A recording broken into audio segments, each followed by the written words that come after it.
குழந்தைங்களுக்கு உருளைக்கிழங்க வச்சு ஓட்ஸ், அவல், உப்புமா எப்படி பண்ணுறதுன்னு பார்க்கலாமா? இதுக்கு பார்த்திங்கன்னா, நான் ப்ரோக்கன் ஓட்ஸ் எடுத்திருக்கேன். ஒருவேளை உங்கள் கிட்ட ரோல்டு ஓட்ஸ் இருந்ததுன்னா அதை ஒரு டைம் மிக்சியில் அடிச்சுக்கோங்க. இதுக்கு தேவையான பொருள் என்னென்னு பார்த்தீங்கன்னா, பொடி பொடியாக கட் பண்ண பெரிய வெங்காயம், கொஞ்சமாக துருவின கேரட், ஒரு அரைவாசி அளவுக்கு துருவின உருளைக்கிழங்கு எடுத்திருக்கேன். கூடவே வாசனைக்காக கொஞ்சமாக கொத்தமல்லி இலைகள், கொஞ்சமாக கருவேப்பிலை இலைகள், பொடி பொடியாக கட் பண்ண தக்காளி, இதெல்லாம் தான் தேவையான பொருட்கள். அடுப்பில் ஒரு பேன் வச்சுக்கிறேன். பேன் நல்லா சூடானதும் அதில் கொஞ்சமாக நெய் சேர்த்துக்கிறேன். நெய் நல்லா உருகுனதுக்கப்புறம் அதில் கொஞ்சமாக கடுகு சேர்த்துக்கிறேன். கடுகு நல்லா பொரிச்சதுக்கப்புறம் அதில் பொடி பொடியாக கட் பண்ணி வச்சுருக்க கருவேப்பிலை இலைகள் சேர்த்துக்கிறேன். கருவேப்பிலை இலைகளை குழந்தைக்கு கொடுக்கும்போது எடுத்துகிட்டு சேர்த்துக்கலாம். கருவேப்பிலை இலைகள் நல்லா பொரிஞ்சதுக்கப்புறம் அதில் பொடி பொடியாக கட் பண்ணி வச்சுருக்க பெரிய வெங்காயத்தை சேர்த்துக்கிறேன். சேர்த்துக்கிட்டு ஒரு 2 நிமிஷத்துக்கு நல்லா வதக்கிக்கிறேன். அப்போ தான் பெரிய வெங்காயம் சாஃப்டாக மாறும். பெரிய வெங்காயம் இந்தளவுக்கு வதங்கினதுக்கப்புறம் அதில் பொடி பொடியாக கட் பண்ணி வச்சுருக்க தக்காளி சேர்த்துக்கிறேன்.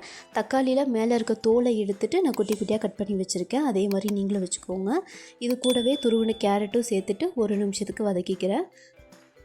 இது வதங்கினதும் இது கூடவே துருவி வச்சுருக்க உருளைக்கிழங்கையும் நான் இது கூடவே சேர்த்து ஒரு 2 நிமிஷத்துக்கு நல்லா வதக்கிக்கிறேன். இது எல்லாமே நல்லா வதங்கினதுக்கப்புறம் இதுக்கு தேவையான அளவுக்கு நான் தண்ணி சேர்த்துக்கிறேன்.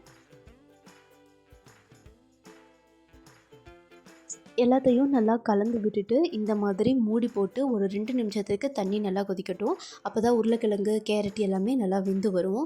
இந்த ஸ்டேஜில் நான் கொஞ்சமாக உப்பு ஆட் பண்ணிக்கிறேன். 1 வயசுக்கு கீழே இருக்க குழந்தைங்களுக்கு உப்பு அவாய்ட் பண்ணிக்கோங்க.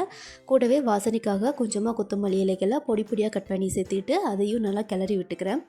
இப்போது தண்ணி நல்லா கொதித்ததுக்கப்புறம் அதில் எடுத்து வச்சுருக்க ஓட்ஸை சேர்த்துக்கிறேன். ஓட்ஸை சேர்த்துட்டு இந்த மாதிரி நல்லா கிளறி விடுங்க. ஓட்ஸ் நல்லா தண்ணியில் முழுங்கணும்.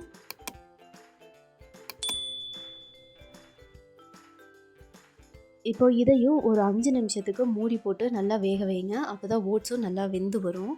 பாருங்கள், 5 நிமிஷத்துக்கு அப்புறம் ஓட்ஸ், அதில் போட்டிருக்க காய்கறிகள் எல்லாமே நல்லா வெந்துருச்சு.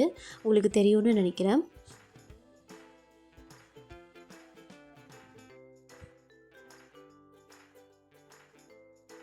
அவ்வளோதாங்க. ஆற வச்சுட்டு ஒரு பவுலுக்கு மாற்றினீங்கன்னா சுவையான பொட்டேட்டோ ஓட்ஸ் உப்புமா ரெடி. இது நீங்கள் 8 மாத குழந்தைங்கள்லேருந்தே கொடுக்கலாம். என் பாப்பாவுக்கு 3 வயசு ஆகிறங்காட்டி நான் கொஞ்சம் ட்ரையாக இருக்க மாதிரி பார்த்துருக்கேன். இதில் இன்னுமே கொஞ்சம் நீங்கள் தண்ணி சேர்த்து நல்லா கொதிக்க வச்சு எடுத்திங்கன்னா இன்னுமே நல்லா மென்மையாக வரும். இந்த வீடியோ உங்களுக்கு பிடிச்சிருந்ததுன்னா கண்டிப்பாக லைக் பண்ணிக்கோங்க. இந்த மாதிரி இன்னும் நிறையா ஹெல்த்தி ரெசிபீஸ்க்கு லைஃப் ஆஃப் இல்லத்தரசி சேனலை சப்ஸ்கிரைப் பண்ணிக்கோங்க.